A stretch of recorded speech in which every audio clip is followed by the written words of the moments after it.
bisa memberikan rekomendasi langsung kepada Pak Prabowo, apa sih hal yang mendesak yang harus beliau lakukan sekarang nih? Revisi kabinet. Revisi kabinet. Ya, revisi kabinet.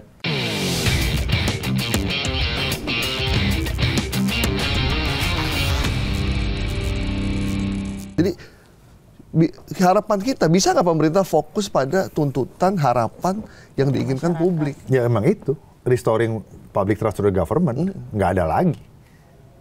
Nggak ada lagi, dan permintaan dari masyarakat itu masih sensibel kan. Gitu lah, itu yang penting itu Mas. Jadi sekarang itu bagaimana Pak Prabowo segera merevisi semuanya, kabinetnya juga, ya. Sehingga public trust itu terrestore, dan itu kan momen. Momen itu langsung dieksploit. Momen itu harus di-exploit gitu. Sebelum 30 September nih harus ada perubahan, ya. Dan karena Oktober kan udah satu tahun, dan di situ ada momen bagus, harus digas gitu. Dan rakyat kan juga melihat Pak Prabowo kan sebagai manusia biasa yang bisa salah. Sama seperti presiden sebelumnya, manusia kita semua bisa fallible. Ya diterima kelebihan, kekurangan gitu, tapi kita sendiri juga mengatakan yang benar adalah benar, yang salah adalah salah. Dan kita itu sama kayak Amerika juga, Bill Clinton kan ngaku ya saya salah. Kan orang Amerika maafin kan. Jenderal Petraeus juga direktur CIA dengan biografernya ada masalah, dia ngaku kan, gitu.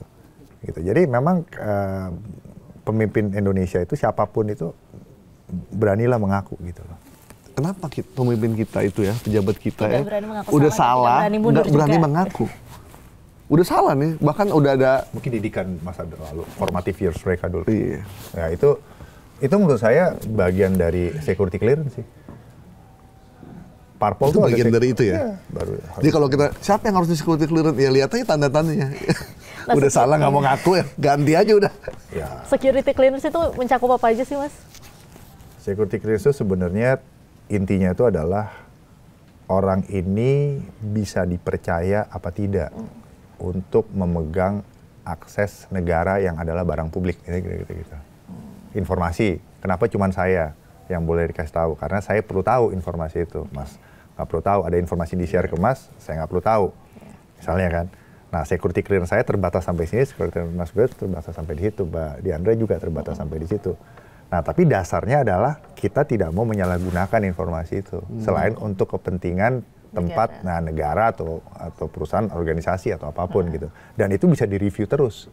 Karena manusia itu paling rentan untuk membuat kesalahan kayak gitu. Makanya masalah cyber itu juga banyak asalnya kesalahan dari manusianya. Dia password dia nggak log out atau macam-macam gitu loh. Jadi dari manusianya gitu. Jadi sekarang itu menurut saya kejar aja tuh semua masalah-masalah itu untuk diberesin, ancaman-ancaman dan serangan-serangan irregular, masalah-masalah yang udah akumulatif selama ini. Tapi selagi presiden siapapun itu dalamnya itu belum solid, itu ilusionis gitu jadinya. Jadi ya itu bisa bilang tadi, orang udah sakit, mau mukul-mukul kan nggak tambah sehat gitu loh. Kira-kira gitu. Kalau security clearance termasuk juga ini ya, pasangan, teman, background, itu mesti karena itu bisa dianggap sebagai pintu masuk untuk pengkhianatan masuk gitu. Iya, misalnya saya gitu kan, saya ada posisi yang strategis gitu. Terus nggak usah ini yang normal-normal. Ada single gitu misalnya single. Nah single ini dia mau nikah sama warga negara lain, itu juga dia ribet kan. Aja panjang gitu loh. Akhirnya ngeceknya jadi jauh kan ke negara orang itu. Ya that's the reality gitu loh. Termasuk pasangannya normal atau tidak gitu ya? Ya semua lah itu ya. Aspek lah. Jadi artinya karakteristik kelebihan dan kekurangan dari orang itu harus diketahui sedemikian rupa sehingga bisa ketahuan titik lemahnya. Misalnya suka main judi, itu security clearance bisa cabut, Mas. Nah, dia bisa jual informasi negara dong dapat itu, gitu kan. Suka flexing, berarti suka korupsi misalnya.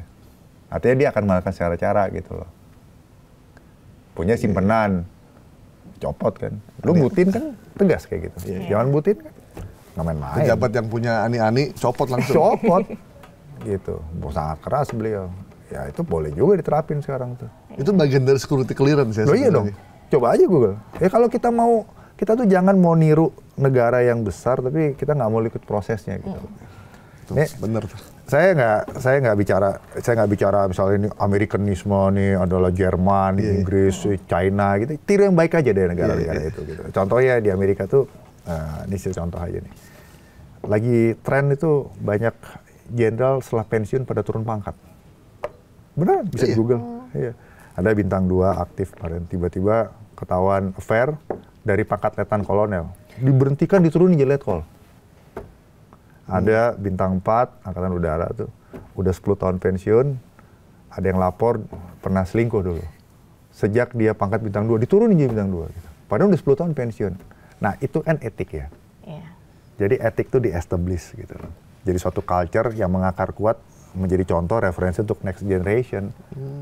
Ya itulah bangsa yang berdiri atas kebenaran. Kalau enggak kan, dia kan lost. Karena kita nggak ada lagi patokan mana yang benar, mana yang salah. Wah, kenapa harus percaya sama government? Government aja juga suka mengabaikan fakta. Kebenaran misalnya fakta. Nggak usah kebenaran teologis lah. Terlalu jauh. Ya, terlalu jauh. Yang fakta aja diabaikan.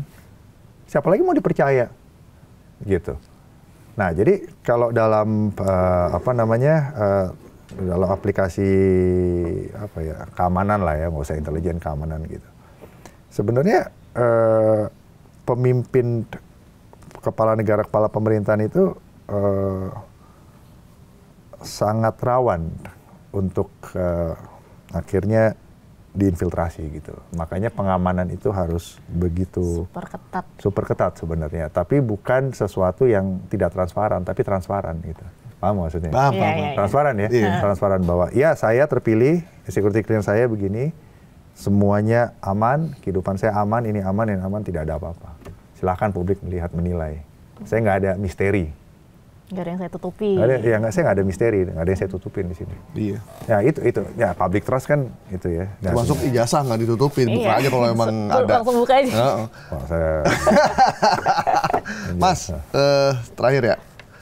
Ini terkait dengan, kan Mas Wibowo kan juga pakar keamanan cyber kan. Kan pernah di BSSN. Nggak, jadi ada Perpres Strategi Keamanan Cyber Nasional RI tahun 2022. Ya, 2022 ya. 2023 akhirnya disahkan. Ya. Ya, saya drafternya dari awal. Oke, itu kan drafter malah tuh. Nah, fenomena media sosial ketika tanggal 25 sampai ke tanggal 1 itu bagaimana media sosial itu benar-benar menguasai Indonesia. Tsunami informasi media sosial itu benar-benar berada di wajahnya publik kita. Informasi yang fake, hoax, bohong, fakta bercampur menjadi satu. Bagaimana sebenarnya pertahanan cyber kita sih? Karena kita ngelihatnya tuh pemerintah tuh nggak berdaya dengan itu. Tidak ada perlawanan lah istilahnya. Jadi kayak dibiarkan gitu aja. Kita dari media massa yang justru memberikan guidance, ini loh yang benar, ini loh yang salah, ini yang benar, ini yang fake. Itu media massa. Sementara media massa kita merasa ditinggalkan nih oleh negara, gitu. Nggak dilihat, nggak dilirik, gitu. Tapi ketika situasi gini kita nih yang masih merah putih. Sementara media sosial tuh kan semua orang udah bisa akses, semua orang bisa upload apa aja yang dia lihat, semuanya. Dan kayak, kok begini banget ya? Jadi nation in loss ya?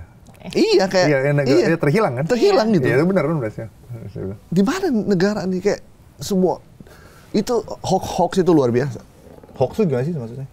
Jadi ada fakta. Jadi ada fakta. Jadi ada peristiwa, fakta. Terus ada dia berkelindan dengan fakta. Oke. Ya. Ada fakta Uya Kuya joget-joget.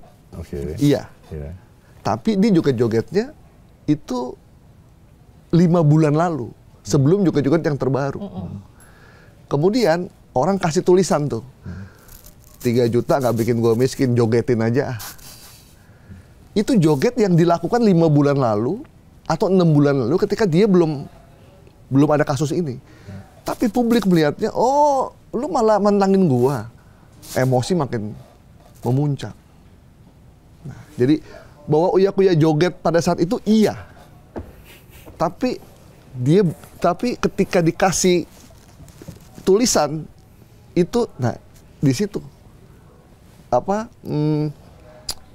hoaxnya yang terjadi. Jadi dia tuh yang membuat hoax itu berbahaya ketika dia berkelindan dengan fakta. Faktanya ada memang, tapi ditambahin dan publik percaya, emosi, ya udah.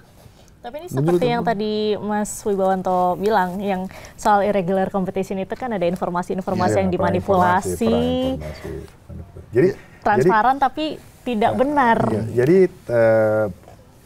waktu saya menjadi drafternya Strategi Keamanan Cyber Nasional itu, yang jadi Perpres 2023 itu, jadi ancaman dan serangan cyber di Indonesia itu dibagi menjadi ancaman dan serangan yang sifatnya teknikal dan sosial, gitu. Kalau teknikal itu dia menyerang lapisan pertama dan lapisan kedua dari ruang cyber, yaitu jadi infrastrukturnya, seperti kabel bawah laut, kabel bawah tanah, ya kan, kabel optik, ya kan, sampai hardware-nya, ya gitu diserang. Tapi nyerangnya itu kan bukan datang terus ngancurin gitu. Walaupun ada sabotase itu dalam irregular competition itu, potong-potongan kabel bawah laut. Di laut ini kabel bawah laut itu potong-potongan antara negara-negara besar itu. Hanya buat supaya tahu aja gitu. Tiba-tiba kemarin Bali mati lampu. Ya itu ada yang dipotong gitu. Kira-kira gitu. Walaupun silahkan aja itu dibuktikan, cari sendiri informasinya ke sumber-sumber yang itu. Yang saya bisa menceritakan bahwa itu ada fenomena itu gitu. Tinggal dibuktikan saja. Nah, itu satu ya. Yang kedua itu adalah serangan ke lapis kedua tadi. Software. Nah, untuk melumpuhkan lapisan pertama, lapisan keduanya diserang. Jadi melumpuhkan SCADA misalnya, Supervisory Computer Aided Data Acquisition, misalnya melumpuhkan PLN atau segala macam itu. Nah, kita di situ, kita nggak berhenti di situ, kita fokus juga di ancaman dan serangan yang sifatnya sosial. Lapisan ketiga ini serang, yaitu manusia. Manusia sebagai persona, saya, dan saya sebagai cyber persona, saya Wibawa yang hadir di ruang cyber dengan 4, 5, 7 identitas. Nah, itu yang saya diserang. Nah, yang lalu lalang di situ adalah informasi. Informasi yang di-create, disimpan, disebarkan, dikonsumsi. Dan dari informasi itu, mesin bekerja, manusia bekerja. Kan begitu. Nah, informasi itu sendiri sebenarnya, Mas, ya. Yang tadi, contoh yang tadi itu, saya nggak mau nyebut namanya deh. Tapi dia sudah punya habit. Habitnya dia tuh pecicilan. Habitnya dia tuh pamer. Habitnya tuh nggak peduli, habitnya joget-joget. Dan dia juga mendukung yang 3 juta itu. Ya udah, nggak ada salahnya digabung. Gitu loh.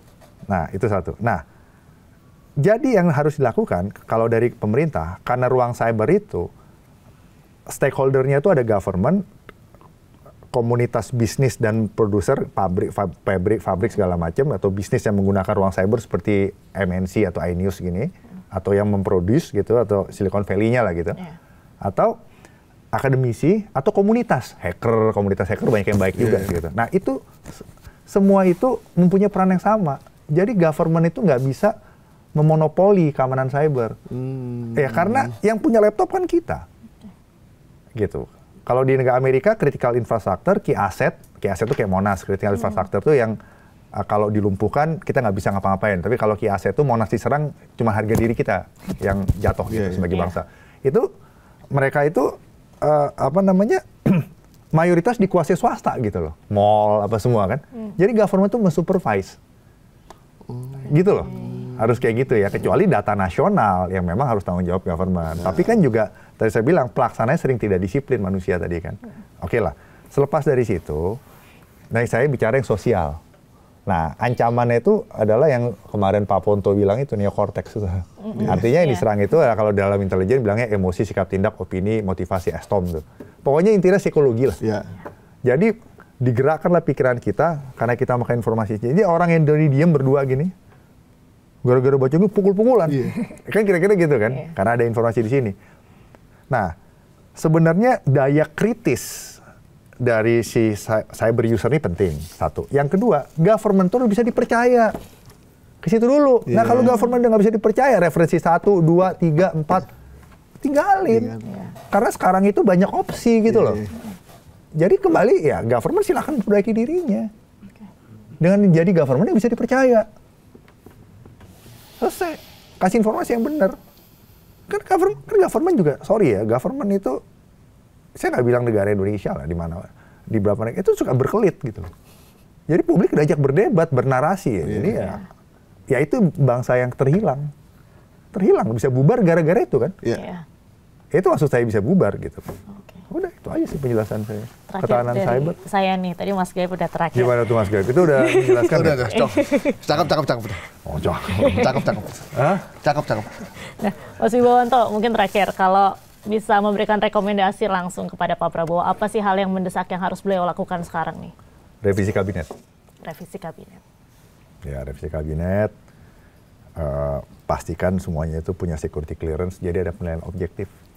Dan pastikan government itu sekarang mendapatkan trust. Harus restoring. Keadaan ini adalah keadaan restorasi.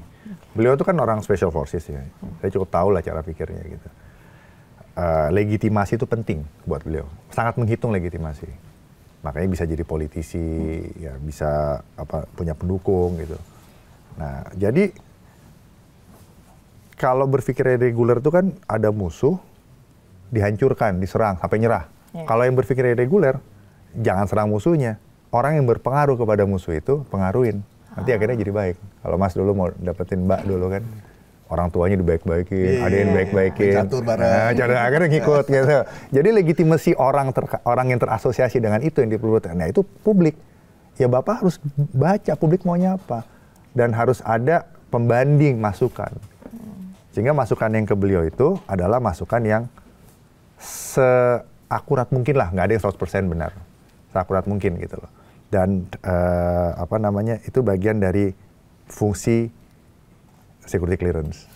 Bahwa orang-orang yang dipercaya, yang kelihatan dalamnya seperti apa, itu yang layak ikut mendampingi beliau running. Gitu. Siapapun, saya nggak bicara nama. Buat Pak Prabowo juga menurut saya pernah dulu dinasihatin waktu saya sekolah ke Amerika tuh. Saya pulang ke sini, saya diajak ngobrol gitu. Maksud ya saya ngobrol. Itu Pak Prabowo ya berarti? Ya ngobrol. Ya tanya-tanya lah, beliau waktu itu masih politisi kan gitu. Salah satu yang saya temuin gitu. Kita sebagai manusia berhak salah di bawah gitu. Saya ingat nih Pak Prabowo kalau nonton nih nasihat Bapak. Tapi jangan ulangi lagi. Saya nggak lupa tuh nasihat dia. Dia cerita pengalaman hidupnya beliau gitu. Kita pernah gini, kita pernah lupa, kita pernah ini. Kamu masih muda, berhak salah. Tapi kalau udah tahu itu salah, jangan ulangi lagi. Udah itu aja pesan saya. Oke, mungkin Pak Prabowo sekarang lagi melakukan security clearance untuk melakukan reshuffle kabinet dalam minggu atau 2 minggu ke depan. Tentunya buat restoring public trust juga.